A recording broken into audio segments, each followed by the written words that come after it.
Masipang pagpagpasalamat. Pasalamatan usab nato ang mga paring kung silibrar ni misa karon. Ato silang tagaan sa masipang pagpag. Ug nato sa atong mass presider homilist.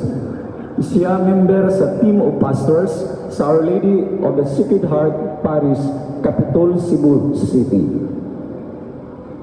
Sa Reverend Father Patricio Ornopia, laing masipang pakpak. Ug labaw sa tanan, ngadto sa atong gipasidunggan ning atong selebrasyon karon, ang atong Dios nga batang Hesus, si Señor Santo Niño, ato siyang tagaan sa masipang pakpak. Viva Pit Señor! Viva Señor Santo Niño! Viva Pit Señor! Masipang pakpak ang Señor Santo Niño. Daghang salamat o